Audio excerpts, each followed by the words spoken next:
30 अप्रैल को मधुबनी चंद्रा कॉम्प्लेक्स में आयोजित होने वाली शक्ति एवं वीरता के प्रतीक भगवान विष्णु के छठे अवतार परशुराम जी का जयंती समारोह की तैयारी को लेकर गंगा सागर स्थान परिसर में समीक्षात्मक बैठक की गई।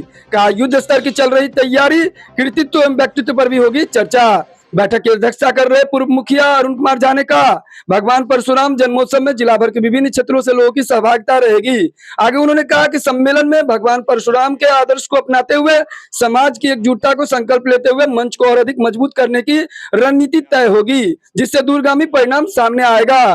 भगवान परशुराम सदैव सत्य धर्म को आगे बढ़ाते रहे हैं।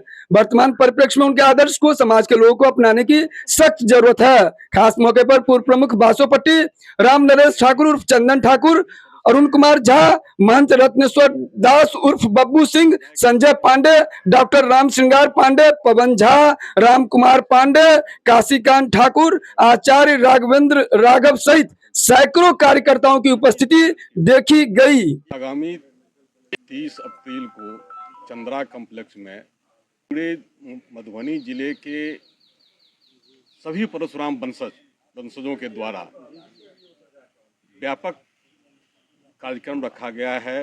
भगवान परशुराम के अवतरण दिवस पर में एक उनका जन्मोत्सव समारोह मनाने के लिए कार्यक्रम में विद्वान वक्ता जो भगवान परशुराम के जीवन चरित्र, उनके अवतरण का उद्देश्य, बाकी तमाम चीज़ों पर व्यापक रूप से प्रकाश डालेंगे।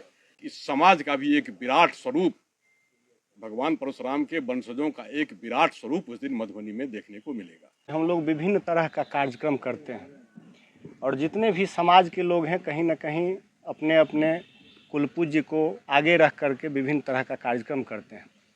हम लोग के मन में ये विचार, हम लोग एक जगह बैठे थे, हमारे सम्मानित आदरणीय संजय भैया थे, अरुण भैया हैं, एक मिथिलेश भैया हैं, सर हैं, हम लोग बैठे थे। हम लोगों को हुआ कि चूँकि भगवान परशुराम भगवान विष्णु के छठे अवतार में से हैं और हम लोगों का सौभाग्य है कि हम लोग उनके वंशज हैं, लेकिन अभी भी जनमानस में खास करके हम लोगों के भी वंश में कुल में ये नहीं है कि हम लोग भगवान का जैसे पूजा करते हैं, भगवान राम का पूजा करते हैं, कृष्ण का पूजा करते हैं, देवी देवता का पूजा करते हैं, उस तरह अभी हम लोग भगवान परशुराम का पूजा नहीं करते। अभी यहाँ जो इकट्ठे हैं उसमें भी अधिकतर लोगों के घर में भगवान परशुराम का फोटो नहीं है, हम लोग धूप अगरबत्ती नहीं दिखाते हैं। तो यह एक जन जागरण के रूप में भी हम लोग ले रहे हैं कि कार्यक्रम करके, और हम लोगों का दायित्व इस जन जागरण में अधिक इसलिए हो जाता है कि हम लोग भगवान परशुराम के वंशज हैं। विष्णु के छठे अवतार के रूप में माना गया है। परशुराम एक ऐसे अवतार हुए जो चिरंजीवी हैं, आज भी उनका जो है सो इस पृथ्वी पर उनको पाया जाता है, ऐसा कि लोगों का कहना है।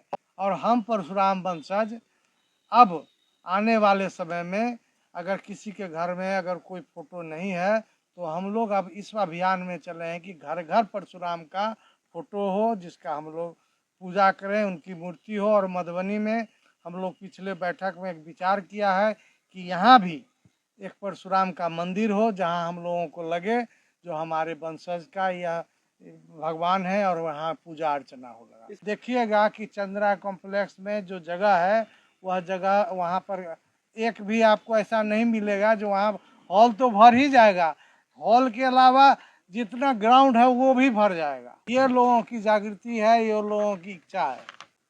देखिए, इस तरह की जो भी गतिविधि होती है वो समाज को आगे बढ़ाने के लिए ही होता है। परशुराम जी को हम लोग सिर्फ एक अवतार के रूप में नहीं बल्कि ये प्रासंगिक हैं आज भी। अगर व्यापक जे सूतल क्षेत्र मिथिलांचल के लोग परशुराम वंशज लोग तकरा जगावऽ के काज कलन है। एक मंच में कोनो राजनीतिक मंच नहीं है, कोनो पार्टी से अगर कोनो लेना देना नहीं है, ये विशुद्ध परशुराम के मंच है। भगवान का जो अवतार होता है, गोस्वामी जी ने कहा है कि जब जब होई धर्म के हानि, बाढ़ असुर अधम अभिमानी, तब तब प्रभु धरी विविध शरीरा, हरे कृपा निधि सज्जन पीरा।